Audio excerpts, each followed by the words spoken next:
میں کوئی اپنی علم اتنی جھاڑ رہا نہ آپ کی حقارت بیان کر رہا ہوں. اپنے آپ سے کویسچن کر لیں, کاپی اور پین لیجئے گا, گھر میں آ جائیے گا, کن چیزوں سے نماز ٹوٹتی ہے وہ ذرا لکھیے گا, آپ کو خود پتہ چل جائے گا. آپ شاید ایک آدھ چیز ہی لکھ سکیں گے کہ بھائی چلو وضو ٹوٹ گیا, نماز ٹوٹ گئی, ٹھیک ہے. اس کے بعد ذہن خالی, کیوں؟ ہم نے سیکھا نہیں نا. یاد رکھیں کہ جو علم سیکھے بغیر بعض اوقات نماز پڑھتا ہے, میں نہیں کہتا ہوں, آپ کے نبی ارشاد فرماتے ہیں ایک بندہ 60 برس تک نماز پڑھتا ہے لیکن اس کی ایک بھی نماز اللہ کی بارگاہ میں مقبول نہیں ہوتی, اس لیے کہ وہ رکوع صحیح کرتا ہے تو سجدہ غلط کر دیتا ہے, اور سجدہ صحیح کرتا ہے تو رکوع غلط کر دیتا ہے. سرکار مسجد میں بیٹھے ہوئے ہیں, ایک دیہاتی صحابی جن کو عرابی کہتے ہیں وہ آئے, نماز ادا کی, آ کے سلام کیا. سرکار نے سلام کا جواب دیا, پھر فرمایا صلی فإنک لم تصلی, تو نماز پڑھ کیونکہ تو نے نماز نہیں پڑھی. بڑا حیران ہوا, گیا پھر نماز پڑھی, پھر آئے, سرکار نے سلام کا جواب دیا, فرمایا یہی جملہ, جاؤ دوبارہ نماز پڑھو. پھر گئے نماز پڑھ کر آئے, سرکار نے فرمایا تو نے نماز نہیں پڑھی, دوبارہ پڑھ. کہنے لگے یا رسول اللہ مجھے تو ایسے ہی آتی ہے, آپ تعلیم فرما دیں. اب وہ کر کیا رہے تھے؟ علماء نے اس کی تشریح بیان یہ کی کہ رکوع کے بعد سیدھا کھڑا ہونا, اس کو قوما کہتے ہیں, یہ واجب ہوتا ہے.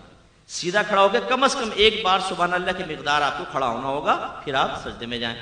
ایسی ایک سجدے سے جب ہم اٹھ کے بیٹھتے ہیں اس کو جلسہ کہتے ہیں, اس میں بھی کم از کم ایک بار سبحان اللہ کی مقدار بیٹھیں گے اور پھر اس کے بعد ہم دوسرا سجدہ کریں گے. سبحان اللہ منہ سے کہنا نہیں ہے, جتنی دیر میں سبحان اللہ ہوتی ہے اتنی دیر بیٹھے پھر اگلا. اب ہمارے بھائی کیا کرتے ہیں, رکوع میں گئے, یہ اٹھے فوراً, اور نماز پڑھتے ہوئے تیزی سے دیکھیے گا یوں چک چک چک چک, ایک سجدہ پورا نہیں اٹھے گا, پھر فوراً. اتنی تیز نماز پڑھتے ہیں بعض, اور خاص طور پہ وہ بچے جن کو گیم سے اٹھا دیتی نا امی, نماز پڑھو کم وقت تو گیم بند کروا دوں گی. اچھا امی پڑھ رہے, ان کی نماز کی سپیڈ آپ دیکھیں.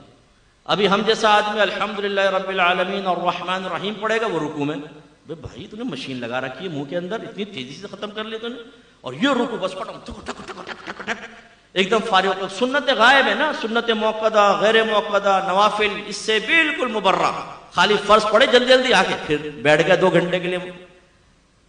یہ جو نمازیں ہیں یہ نمازیں منہ پہ ماری جاتی ہیں. سرکار فرماتے ہیں بعض نمازی ایسے ہیں کہ ابھی مسجد کے دروازے سے باہر نہیں نکلنے پاتے, لیکن ان کی نماز پرانے کپڑے کی طرح لپیٹ کے ان کے منہ پر مار دی جاتی ہے. اور ایک روایت میں سرکار نے فرمایا بعض نمازی جب نماز کو ختم کرتے ہیں تو نماز ان کے لیے بد دعا کرتی ہے کہ اللہ تعالیٰ اس کو ایسا ہی برباد کر دے جیسا اس نے مجھے برباد کیا. یہ یاد رکھیں, میں ایک صرف مثال دے رہا ہوں سمجھانے کے لیے. نمازیں روزے یہ ایسا چیک ہے کہ جو بروز قیامت کیش ہوگا, اور آپ کو پتا ہے چیک صحیح نہ بھرا جائے تو باؤنس ہو جاتا ہے نا, وہ پھر ریجیکٹ ہو جاتا ہے, ریٹرن ہو جاتا ہے چیک. ایسے اگر اللہ تعالیٰ کی بارگاہ میں یہ عبادات مطلوب شرع کے مطابق ادا نہیں کی تو یہ رد ہیں. میدان محشر میں پہنچیں گے تو پتہ چلے گا کہ تیری تو 40 سال کی نمازیں برباد, تیری 30 سال کی نمازیں برباد. کیا فائدہ ہوگا اس کا؟ ہم نماز کو بوجھ سمجھ کر ادا کرتے ہیں بعض اوقات, یار بس سر سے بوجھ اتارنا ہے, نہ دل لگ رہا ہے نماز کے اندر, جلد جلدی نمازیں پڑھ رہے ہیں, اور خیالات کی یلغار ہے, یلغار, خوف خدا کے ساتھ نماز ہی نہیں پڑھ رہے. حالانکہ آپ کے نبی نے ارشاد فرمایا جس نے 2 رکعت نماز, زیادہ نہیں, 2 رکعت نماز ایسے ادا کی کہ اس میں دنیا کا کوئی خیال اپنے قلب میں نہ لایا, وہ گناہوں سے ایسا پاک و صاف ہو جائے گا جیسے آج ہی اپنی ماں کے پیٹ سے پیدا ہوا. لانا فرمایا, آنا نہیں. خیالات تو آئیں گے, ایک شیطان ہے جو خیال ڈالے گا, لیکن ہمارا کام کیا تھا؟ خیال آیا اس کو فوراً ٹال کر اللہ کی طرف متوجہ ہوئے. اللہ کی طرف متوجہ ہونے کا مطلب کیا ہے؟ کوئی ذات باری تعالیٰ کا تصور تو نہیں آئے گا نا بھائی ذہن میں. جو نبی نے فرمایا تم ایسے نماز پڑھو جیسے تم اللہ کو دیکھ رہے ہو, اگر تم اللہ کو نہیں دیکھتے تو وہ تو تمہیں دیکھ ہی رہا ہے, تو اس کے دیکھنے کا یقین ذہن میں حاضر کریں. یا پھر جیسے مدینے کا تصور کر لیا, مکے کا تصور, موت کو یاد کر رہے ہیں, میدان محشر, پل صراط, جنت, دوزخ, یہ ذہن میں لا رہے ہیں. یہ دنیا نہیں ہے, یہ آخرت. یہ خیالات آ جائیں, اور اسی طرح اگر کوئی خیال آ گیا زوجہ کا, بچوں کا, کرکٹ کا, کاروبار کا, جیسی آئے فوراً جھٹک دیں. یہ نہیں کہ آپ سوچنا شروع کر دیں. تراویح میں کھڑے ہو گئے ایک نوجوان اور پی ایس ایل اسٹارٹ ہو گیا, بولنگ کرا رہا ہے, بیٹنگ کر رہا ہے پوری, اور میچ بھی جیت گیا, ٹرافی بھی اٹھا لی, لیکن جیسے ٹرافی دینے لگے امام صاحب نے کہا اللہ اکبر, ٹرافی غائب. تو رکوع کرنا پڑا. تو یار ابھی ٹرافی بھی مل جاتی.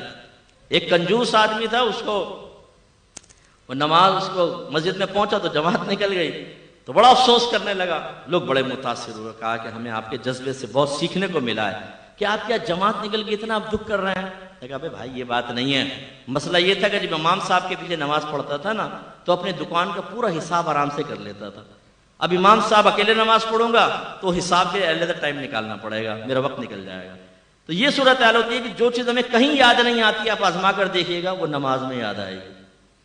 اسی لیے ایک آدمی امام اعظم ابو حنیفہ رضی اللہ تعالیٰ عنہ کے پاس آیا، کہنے لگا حضور میں نے کچھ اپنا خزانہ دبایا تھا، اب بھول گیا کہ کہاں دبایا تھا، کیا کروں؟ فرمایا علاج تو بتا دوں گا لیکن تو کرے گا نہیں۔ کہا کہ جی کیسے نہیں کروں گا، آپ بتائیں، کیونکہ اس کے لیے تو ہم تیار ہیں نا۔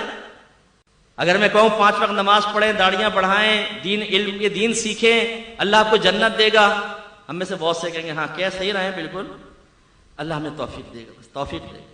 اور اگر میں کہوں میں آپ کو وظیفہ دے رہا ہوں 100 مرتبہ آپ کو پڑھنا ہے، 100 مرتبہ فجر کی نماز کے بعد، اسی دن آپ کو 1 لاکھ روپے نہ ملے تو فقیر کا گریبان پکڑ لیجئے گا۔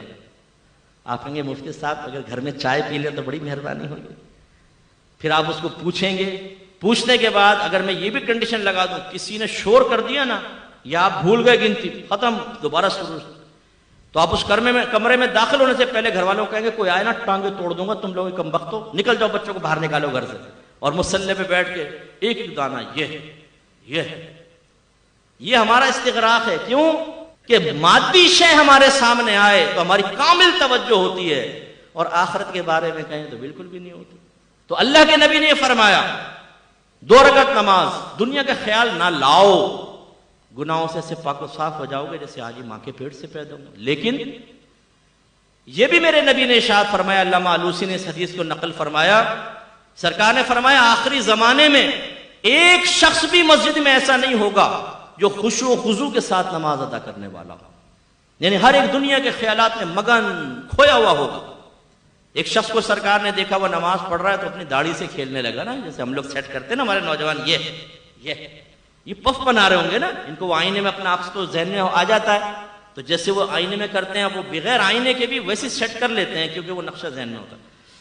اب وہ یہ سیٹ کر رہے ہیں، یہ سیٹ کر رہے ہیں، وہ شخص بھی کوئی داڑھی کو ایسا کرنے لگا، تو میرے آقا نے صحابہ سے فرمایا اگر اس کے دل میں خشوع و خضوع ہوتا تو اس کے اعضاء بھی خشوع پذیر ہوتے، یعنی اگر اس کے دل میں اللہ کا خوف ہوتا تو اس کے اعضاء سے بھی ظاہر ہوتا کہ اللہ کے خوف میں رہ کر نماز پڑھ رہا ہے، لیکن تو داڑھی سے کھیل رہا ہے، اور یہ ہمارا حال ہوتا ہے۔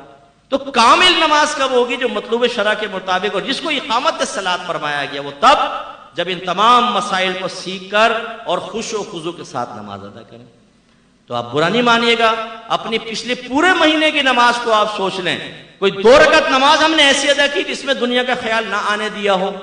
میری کوشش ہوتی ہے، اللہ مجھے عجب و خود پسندی سے بچائے، میرے رب کا ہی کمال ہوتا ہے سب، لیکن میری کوشش ہے کہ میں لوگوں کو اصل دین کی طرف لے کر آؤں، احتساب کی طرف لے کر آؤں، اللہ جس کو توفیق دے۔ تو میں جب جمعے کی نماز پڑھانے لگتا ہوں تو میں سب کو کہتا ہوں یہ 2 رکعت نماز حدیث سنا دیتا ہوں، اور کہتا ہوں کم از کم یہ 2 رکعت نماز ایسی پڑھنی ہے کہ دنیا کا کوئی خیال دل میں نہ آئے، ہمت کیجئے گا۔ پھر تکبیر لگاتے ہیں، اللہ تعالیٰ یقیناً بہت سوں کی مدد کرتا ہوگا، اور ہو سکتا ہے میرے پیچھے جو نماز پڑھ کے نکلتا ہو گناہوں سے ایسا پاک و صاف ہو چکا ہو جو آج ہی اپنی ماں کے جیسے اپنے ماں کے پیٹ سے آج ہی پیدا ہوا ہے۔ یہ تو اللہ کا کرم ہے نا، جس کو اللہ تعالیٰ توفیق دے دے، تو یہ ہمیں بھی کرنا چاہیے۔